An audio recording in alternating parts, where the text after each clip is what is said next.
벌써 11월 첫째 주가 되었습니다. 오늘도 하나님 앞에 어, 나오신 우리 모든 성도님들 주님의 이름으로 축복하고 환영합니다. 날씨가 추워지고 있습니다. 지난주 월요일날 새벽 기도를 갔는데 온도가 몇 도인가 살펴봤더니 0도더라고요. 굉장히 그날 한날은 좀 추웠습니다. 내일도 춥다는 그런 얘기가 있습니다. 어쨌든 건강 조심하시기를 바랍니다. 하나님은 사람을 지으시고 난 다음에 사람의 몸에 갈증이라는 경보 장치를 두셨습니다. 자, 우리가 한동안 물을 마시지 못하면 어떤 문제가 몸에 일어날까요? 먼저 이제 입술이 마르겠죠. 그리고 목이 탑니다. 그리고 혓바닥이 깔깔해지는 거죠. 그리고 머리가 아파요. 물을 많이 못 마시면. 그리고 관절이 뻣뻣해지면서 결국은 죽게 됩니다. 이게 물을 마시지 않는다는 건 결국 몸이 한 군데 한 군데 문제가 생기고 결국 죽게 됩니다. 자, 우리 몸에 갈증이라는 것은 항상 물이 먹고 싶을 때는 빨리 마셔줘야 우리 몸이 좋아지는 것을 알 수가 있습니다. 자, 우리 영혼에도 그런 일이 일어납니다.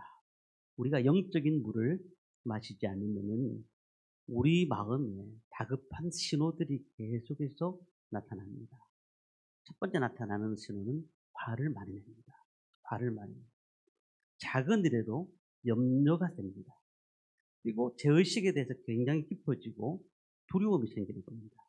사소한 일 가운데서도 굉장히 염려가 되고 불안한 가운데 있는 겁니다.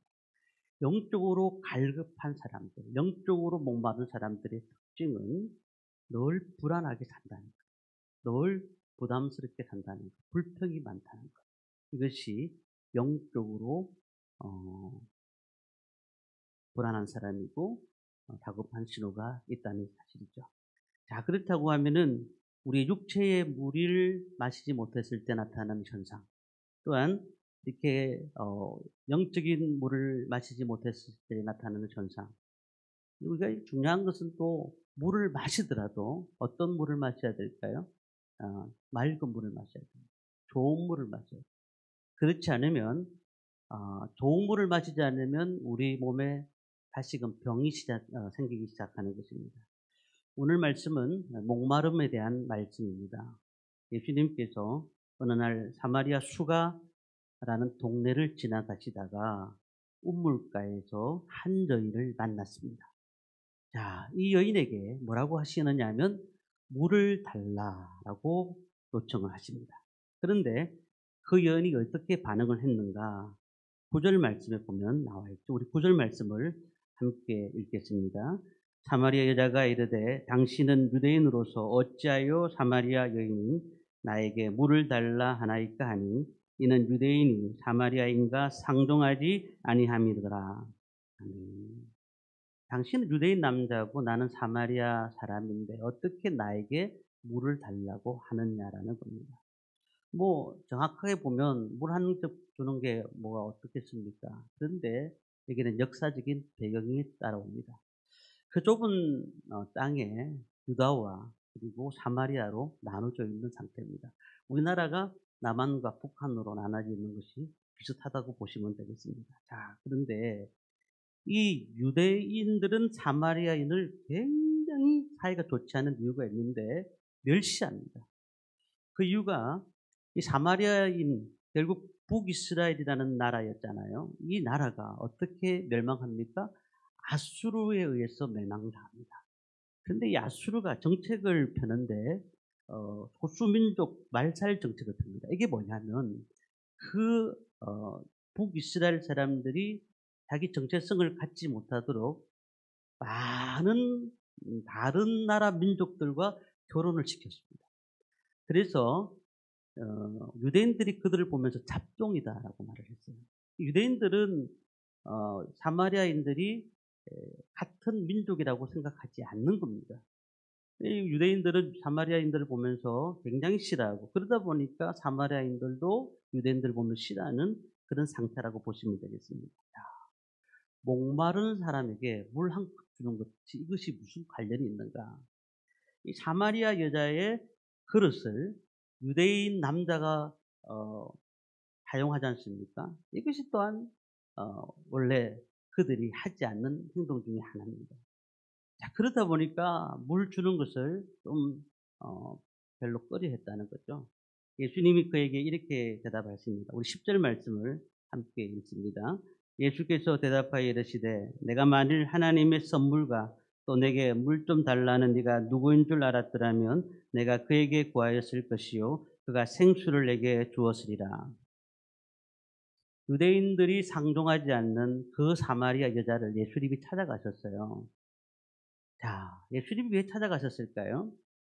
예수님은 그를 찾아가신 이유는 그들의 영적인 목마름을 해결하기 위해서 찾아가신 것입니다. 오늘 그래서 우리는 이 말씀을 세 가지로 말씀을 드릴 건데요. 우리의 목마름을 해결하기 위해서 먼저 첫 번째는 우리의 영적 갈급이 있음을 알아야 된다는 겁니다. 우리가 세상 살아가는 데 있어서 종종 갈증을 느낍니다. 그런데 그 갈증이 어디서 나오는지 다들 알지 못합니다. 이 여인의 문제도 마찬가지예요. 이 여인이 예수님을 오해한 이유가 뭡니까? 처음에 대화가 통하지 않습니다. 그녀는 자신이 필요한 것이 무엇인지 알지 못하고 살았던 사람이에요. 예수님께서 이렇게 말씀하지 않았습니까? 내가 알았으라면 내가 너에게 생수를 공급하여 주었을 것이다.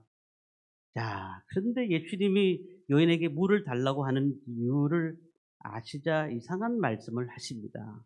11절 말씀 보면은 여자가 이르되 주여 물기를 그릇도 없고 이 우물은 깊은데 어디서 당신이 그 성수를 얻겠습니까? 여자가 말하죠. 12절 보면은 우리 조상 야곱이 이 우물을 우리에게 주셨고 또 여기서 자기와 자기 아들들과 짐승이 다 마셨는데 당신이 야곱보다 더 크나이까? 이렇게 말씀합니다. 자, 이게 무슨 말일까요? 이제 사막이 나는 그 이스라엘 기후에는 우물이 굉장히 귀합니다. 그런데 이 사마리아 여인은 우물에서 물을 기르는 것이 하루의 일과가 된 거죠. 얼마나 많은 사람들이 그 우물을 왔다 갔다 하겠습니까? 그런데 예수님이 말씀하신 걸 들어보니까 내가 지금 얘기하는 이 우물 말고 다른 오아시스가 발견된 것처럼 말씀하시는 거예요. 그래서 다른 오아시스가 있습니까? 더 좋은 물이 있습니까? 라고 물어보고 있는 것입니다. 그때에 예수님께서 14절에 이렇게 말씀을 하십니다. 우리 14절 말씀을 읽겠습니다. 내가 주는 물을 마시는 자는 영원히 목마르지 아니하리니 내가 주는 물은 그 속에서 영생하도록 솟아나는 샘물이 되리라. 여인이 예수님의 말씀을 계속해서 오해가 하고 있습니다. 한 번 마시면 육체의 물을 이제 더 이상 마시지 않아도 되는 겁니까? 라는 얘기까지 하고 있어요. 그러니까 예수님이 농담하시는 줄 알았어요. 자, 그 얘기는 무슨 얘기일까요? 예수님의 생각과 이 사마리아 여인과의 생각이 완전히 달랐다는 겁니다. 예수님은 영적 목마름에 대해서 얘기를 하고 있는데 이 여인은 육체적인 목마름, 물에 대한 얘기만 하고 있더라는 겁니다. 우리가 세상 살면서 많은 목마름을 느끼고 있습니다. 그런데 이 목마름이 어디서 왔는지 잘 몰라요. 그냥 영적인 목마름에서 모든 것이 오는 것인데 불구하고 자꾸 물질적인 것으로 오해하는 사람들이 있어요. 뭔가 좀 더 좋은 차를 사면은 내가 이것이 만족하지 않을까? 좀 더 넓은 집을 하게 되면 이 문제가 해결되지 않을까? 그러니까 뭐 높은 지에 가면 많은 돈을 가지면 이 문제가 해결되지 않을까라고 생각하면서 사람들은 이 목마름에 대해서 영적인 목마름인데도 불구하고 육적인 목마름으로 착각하는 경우가 너무 많더라는 거예요. 우리가 많은 것들을 지었다 하더라도 이 문제에 대해서 답을 내지 못하면 우리는 결국 계속해서 목마른 사람이 될 수밖에 없는 겁니다. 자, 그렇기 때문에 우리가 영적 갈증은 이 물로 풀 수 없다는 사실을 먼저도 기억을 해야 됩니다. 영적 갈증이 있다는 것이 뭘까요? 일반의 물로는 풀 수가 없고 일반의 다른 것으로는 풀 수가 없다는 사실이죠. 자, 14절 말씀을 다시 보면 이렇게 되어 있습니다. 내가 주는 물을 마시는 자는 영원히 목마르지 아니하리니 내가 주는 물은 그 속에서 영생하도록 솟아나는 샘물이 되리라. 이 물을 마시는 자는 다시 목마를 것이지만 내가 주는 생수를 마시면 다시는 목마르지 않다. 어제 우리 남전도에서 같이 이제 식사를 같이 했습니다. 아주 맛있게 드셨어요. 그렇게 풍성한 식사를 한 번쯤은 드시면 좋겠지만 계속해서 드신다 할지라도 영적인 배고픔은 해결할 수가 없다라는 것입니다. 그리고 아무리 호화스러운 욕조에서 그냥 제일 좋은 온천에 가서 몸을 담근다 할지라도 우리의 영혼의 때가 씻겨지지 않는다는 뜻입니다. 아무리 유능한 외과 의사 선생님들이 수술을 받아도 그 무너진 마음이 다시 세워지지 않는다는 것입니다. 저는 그래서 우리 교회가 처음에는 많은 분들의 여러 가지 어려운 문제를 해결해 주었습니다. 그분들이 필요한 것들이 무엇입니까? 그분이 무엇을 가지고 힘들어하는가? 널 기도해 주고. 그런데 교회는 물질적인 것을 해결해 주는 곳이 아니에요. 이 교회는 영적인 문제를 해결해 주는 곳이지, 우리가 물질적인 문제를 계속 해결해 주면은 나중에 보니까 필요한 것들을 자꾸 원하는 것이 물질적인 것입니다. 오늘 이만큼 주었으면 다음에 이만큼 달라는 것. 이게 사람들의 심리라는 거예요. 그러니까 우리가 사탄은요, 계속 얘기합니다. 너가 지금 목마른 것은 물질적인 문제야. 너 조금 더 좋은 아파트에 가게 되면 흡족해질 거야. 너가 좀 더 좋은 차를 타게 되면 흡족해질 거야 라고 사탄은 계속해서 우리에게 말을 하고 있다는 사실입니다. 그런데 그런 것을 가지고 우리가 영적인 문제는 해결할 수가 없다는 사실이에요. 미국의 헬렌 하이즈라는 유명한 여배우가 있습니다. 그 여배우가 이젠 다시는 내가 연기를 하지 않겠다, 은퇴를 선언하고 난 다음에 기자들이 와서 물었습니다. 당신의 오랜 연기 세월 가운데서 가장 잊을 수 없는 연기는 무엇입니까? 라고 물었습니다. 그랬더니 헬렌 하이즈가 말하기를 한참 생각하더니 저는 무대에서 그런 일이 있었던 건 아니고 기차 안이었습니다. 라고 말했습니다. 기차 안에 무슨 일이 있었는지요? 제가 시카고로 가는 기차를 탔는데 바로 옆에 앉았던 여인의 얼굴이 너무나 힘들어 보여서 그 여인에게 괜찮아요? 라고 물었더니 그 여인이 하는 말이 자신이 암 선고를 받아서 말기 암을 선고를 받았는데 이제 내가 살 날이 얼마 남지 않았다는 거죠. 그래서 참 안타까워하면서 옆에 같이 있었는데 근데 그 여인이 갑자기 어떤 상자를 딱 가져와서 열더니 보석이랑 목걸이랑 정말 번쩍번쩍하는 것들을 딱 보여주면서 괜찮죠? 너무 좋죠? 라고 얘기했을 때에 이 헬렌 하이즈라는 사람이 와 정말 좋네요. 너무너무 좋습니다. 라고 그냥 가장 지금까지 연기 중에서 가장 큰 연기를 했다. 이렇게 말을 했다는 거죠. 우리가 다이아몬드가 무슨 소용이 있습니까? 내일 죽는데 다이아몬드가 수백 개 있으면 뭐하며 나한테 많은 것들이 있으면 뭐하겠냐는 겁니다. 목숨이 얼마 남지 않은 겁니다. 그래서 이 여인이 정말 처근해 보였다라는 얘기를 했다는 겁니다. 오나시스의 딸 크리스타나 오나시스도 마찬가지입니다. 이런 말을 했습니다. 행복은 돈에 달려있지 않다. 그 말에 대한 가장 확실한 증거는 우리 가족이다라고 했습니다. 자, 그의 아버지는 많은 부인을 두었습니다. 돈이 많다 보니까 부인이 많아진 거죠.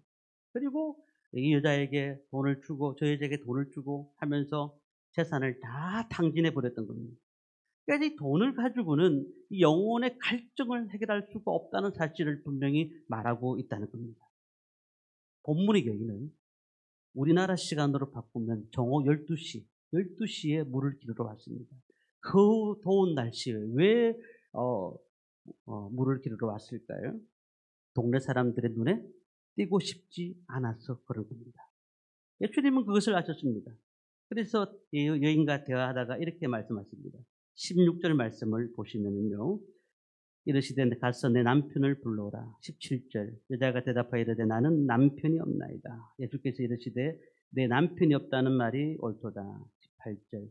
너에게 남편 다섯이 있었고 지금 있는 자도 내 남편이 아니니 내 말이 참되도다 라고 말씀을 했습니다.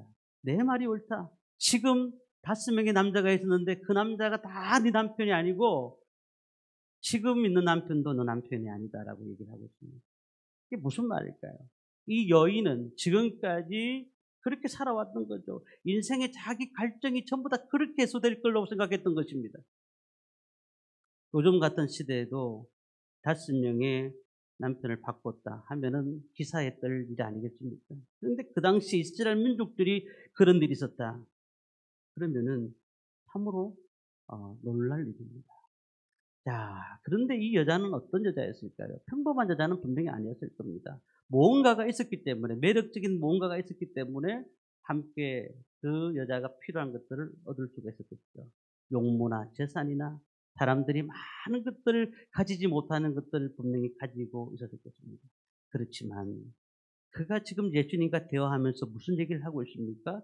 그것으로 만족하지 못했다는 겁니다. 다시 한 번 더 남편이 있어야 된다고 생각한 겁니다. 남자들을 골랐습니다. 이 남편이 그 일을 해줄 것이라고 생각한 거죠. 나의 행복이 그 남편을 통해서 분명히 행복해질 거라고 생각한 겁니다. 그래서 이것을 가지고 있는 남편을 먼저 생각했습니다. 또 다른 남편은 저것을 가지고 있었습니다. 그래서 계속해서 그것을 얻고자 노력한 것입니다. 예수님께서 뭐라고 합니까? 지금 남편도 내 남편이 아니다. 여기서 남편이 뭘 말하는 겁니까? 나를 만족해 해주고 나를 행복해 해줄 것이 무엇인가? 이것이 결국은 남편이 되는 겁니다. 우리가 이렇게 생각합니다. 나를 만족해 줄 수 있는 것은 자녀야. 나를 만족해 줄 수 있는 것은 부모야. 나를 만족해 줄 수 있는 것은 친구야. 라고들 얘기할 수가 있습니다. 그리고 직장과 사업과 건강과 권세와 이런 것들이 나를 다 행복하게 해줄 것이라고 생각하고 있는 것입니다. 그러니까 결과는 어떻게 됐을까요? 결과는 사람들로부터 따돌림을 당하고 정오에 나타나서 물을 기르는 참으로 비참한 인생을 살고 있는 것 아니겠습니까? 그는 분명히 모르긴 몰라도 대인기피증까지 있었던 사람인 것 같아요. 유대인 편견까지 가지고 있으니 그 삶의 온전한 삶을 살았겠다는 겁니다. 그가 5번, 6번 결혼을 하다 보니까 이제는 나이가 먹어서 옛날의 얼굴의 모습도 아니에요. 돈도 없어요. 뜨거운 대낮에 그냥 손수 길러서 우물물에서 길러서 자기 집으로 가져가는 그런 신세로 전락하고 말았다는 겁니다. 오늘 우리는 많은 사람들이 왜 그렇게 잘 살면서도 자기 목숨을 버립니까? 그것은 결국은 자기의 인생에서 가장 중요한 것을 해결하지 못하기 때문에 그런 겁니다. 어떤 사람들은 명예와 인기와 지위와 재물과 쾌락 이것을 가지고 영혼의 갈증이 문제인데 그냥 개인의 갈증이라고 생각하고 이것만 있으면 모든 것이 다 해결될 거라고 생각하고 그것에 목숨을 거는 사람들이 너무나 많습니다. 경기 중에 마라톤 선수에게 탄산음료를 줘보십시오. 그러면은 그것이 그에게 큰 힘이 됩니까? 아닙니다. 그게 독이 됩니다. 우리는 뭔가를 붙잡을수록 더 목이 마른 것입니다. 자꾸 돈을 집중하고 돈을 추구하고 결국 삶에 만족이 없는 거예요. 하나님은 인생의 목마름 그것을 우리는 해결할 수가 없는 겁니다. 대한민국이 잘 산다고 하지만은 국민소득이 3만 불이 넘었다고 하지만은 이것이 만족합니까? 잘 사는 나라들이 지금도 보십시오. 그 나라들이 우리 너무 잘 살기 때문에 행복하다. 아무도 그렇게 말하지 않습니다. 왜요? 갈증은 더하면 더했지 줄어들지 않는 거예요. 그것은 결국은 하나님에 대한 영적인 갈급함, 갈증이 있기 때문에 그런 것입니다. 우리가 하나님께서 우리를 만져주지 않으면 늘 갈증이 있다는 사실을 인정하시기를 바랍니다. 그리고 그것은 보통의 물로는 해결될 수 없다는 사실을 우리는 분명히 인정하셔야 됩니다. 그렇다면 어떻게 해야 되는가? 우리 4장 10절 말씀을 다시 한번 읽어보겠습니다. 4장 10절입니다. 예수께서 대답하여 이르시되 내가 만일 하나님의 선물과 또 내게 물 좀 달라는 네가 누군 줄 알았더라면 내가 그에게 구하였을 것이요 그가 생수를 내게 주었으리라. 아멘. 자, 예수님이 누구실까요? 분명히 본문에서 분명히 설명해 주셨습니다. 몇 번째 남편을 만나야 행복하게 될 것인가? 아니 몇 번의 남편을 만났는데도 그 남편이 사업, 직장, 물질, 건강, 권세, 자녀, 부모 모든 것이라고 생각했는데 이것이 아니에요. 우리는 어디다 목숨을 걸고 있습니까? 무엇이 잘 되면 행복하시겠습니까? 자녀분들이 잘 되면 행복하시겠습니까? 우리가 돈을 많이 벌면 행복하시겠습니까? 하면 갈수록 더 실망하게 될 것입니다. 더 낙심하게 될 것입니다. 더 갈급하게 될 것입니다. 그렇기 때문에 우리는 더 큰 것, 더 좋은 것 이런 것을 찾으려고 이것이 행복이라고 생각하지 마시기 바랍니다. 하나님께서 이스라엘 백성들을 책망하시면서 이렇게 말씀하셨어요. 그들이 샘물같이 흐르는 하나님을 버리고 웅덩이를 택했는데 그 웅덩이는 터진 웅덩이여서 물을 저축하지 못하는 웅덩이라고 말했습니다. 터진 웅덩이. 하나님께서 막아주시지 않으면 다 터져버린다는 겁니다. 우리가 이 땅에 필요한 것이 무엇일까요?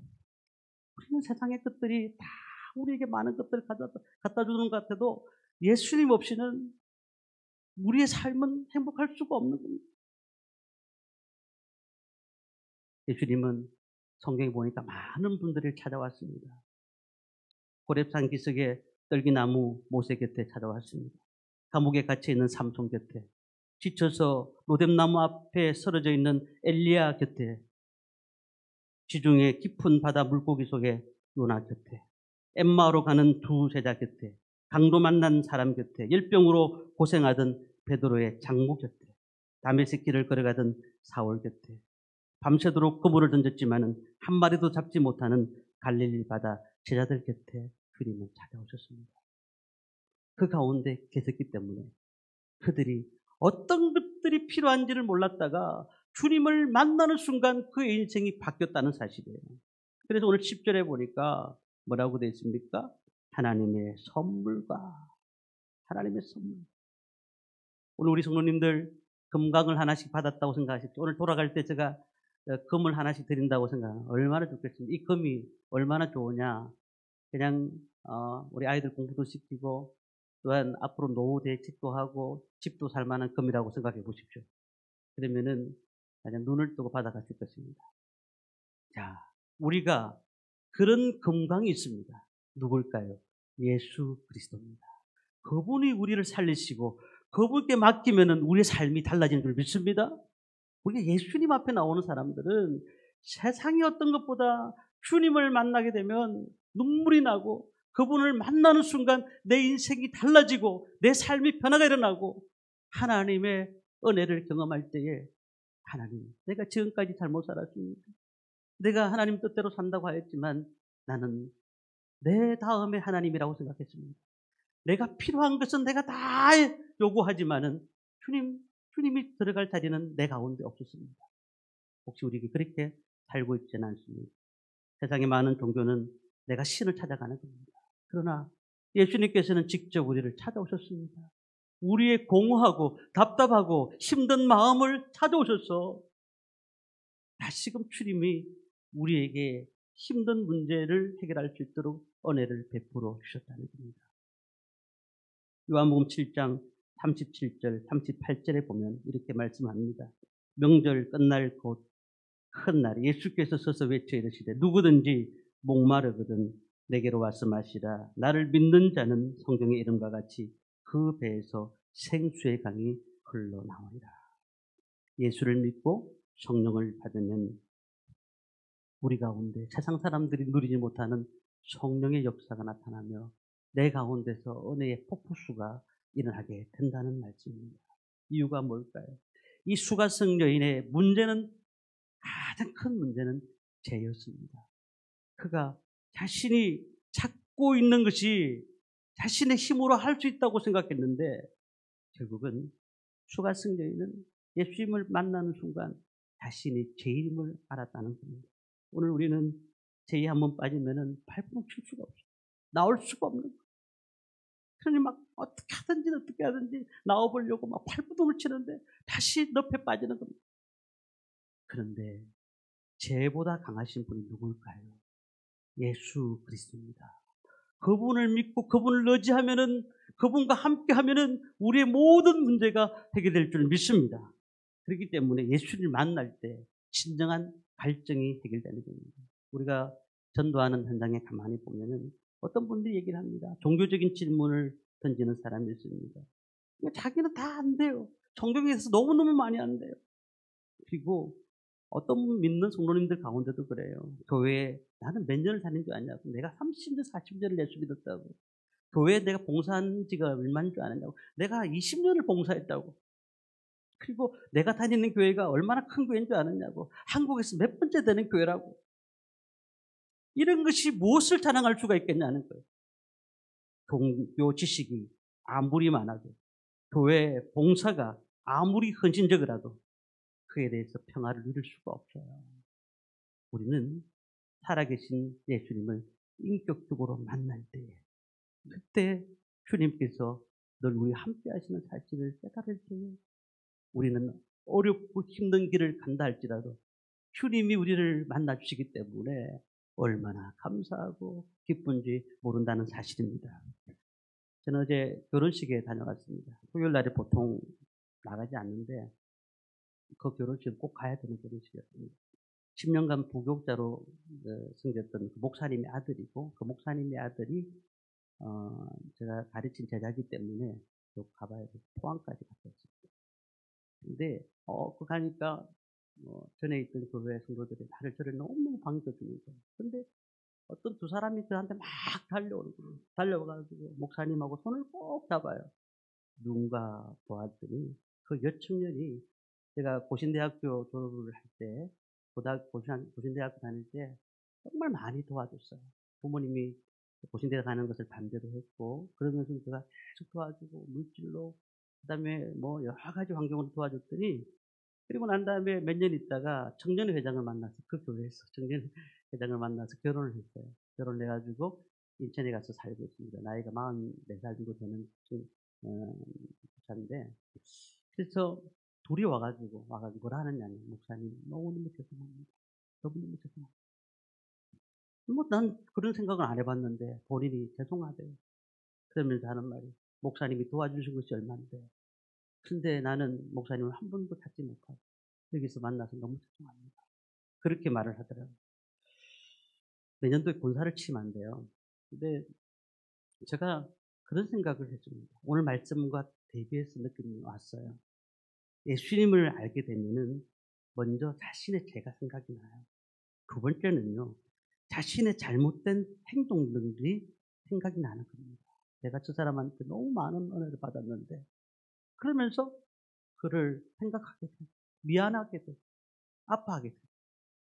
로마서 3장 23절에 보면은 모든 사람이 죄를 범하였음에 하나님의 영광이 이르지 못하더라. 로마서 6장 13절에도 이렇게 됩니다. 죄의 삭은 사망이, 하나님의 선물은 그리스도 예수 우리 주 안에 있는 영생이다. 하나님의 사랑, 우리가 그 사랑을 받은 사람으로서 어떻게 살고 있습니까?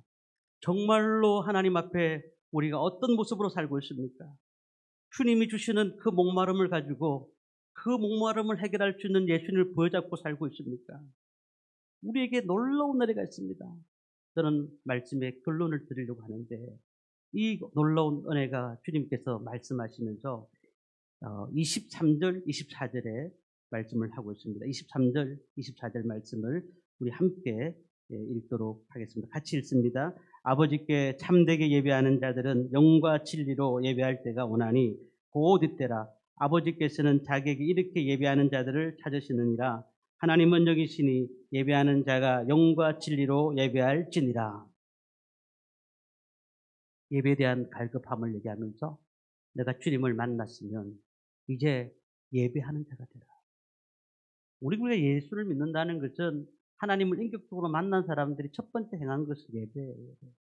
예배를 통해서 하나님 만나주시기도 되어 있어요. 포드라는 사람이 그런 말을 했어요. 하나님께서 사람을 부르셔서 먼저 예배자로 만드시고 그 후에 일하는 자로 만드신다 했어요. 예배자가 되지 않으면 아무리 많은 말을 해도 그 사람의 말을 신뢰할 수가 없어요. 하나님은 예배 드리는 사람을 통해서 사용하십니다. 우리가 어떤 상이라도 예배는 목숨을 걸어야 됩니다. 하나님 예수님께서 말씀하셨던 거예요. 제가 말한 것입니다. 지금도 온전한 예배자를 찾고 계십니다. 요나가 지중해 큰 물고기 배 속에서 예배를 드릴 때 하나님께서 만나 주셨습니다. 요수아가 가나안 땅을 계속 정복해 나가다가 요단강과 여리고 상처에 있는 길갈에 가서 예배를 드리면서 계속 힘들 때마다 길갈에 가서 예배를 드렸어요. 그러면서 하나님을 만났던 겁니다. 오늘 우리는 어떻습니까? 정말 가란 10년 가운데서 자꾸 사람 찾아다니지 마세요. 아무리 영적 있는 사람 찾아다닌다고 해서 문제가 해결되는 게 아니에요. 하나님 앞에 예배를 삼으시길 바랍니다. 예배 가운데 목숨을 거치길 바랍니다. 하나님께서 얼마나 그 예배를 통해서 은혜를 주시는지 몰라요. 우리 꿈이 있는 교회가 앞으로 달려갈 것은 숫자가 중요한 게 아니에요. 숫자는 더 올 겁니다. 더 많은 성도님들이 곧 가득 찰 겁니다. 그게 중요한 게 아니에요. 하나님 앞에 내 개인이 예배자가 되는 거예요. 예배를 드리는 것입니다. 오늘 물을 좀 달라는 뜻이 뭘까요? 예수님께서 물을 좀 달라. 이것은 넌 필요한 존재야. 라고 말씀하시는 겁니다. 세상의 남편과는 다른 분이시라는 거예요. 세상에 가지고 있는 행복과는 다른 분이라는 겁니다. 오늘 우리는 그렇습니까? 어떤 분을 만나기를 원하십니까? 주님을 만나셔서 그 만나시기 위해서는 예배 자리로 나오셔서 하나님 앞에 무릎 꿇고 기도하고 준비하며 하나님 만나는 놀라운 은혜가 넘치는 하나님의 백성이 되기를 간절히 주님의 이름으로 축원합니다.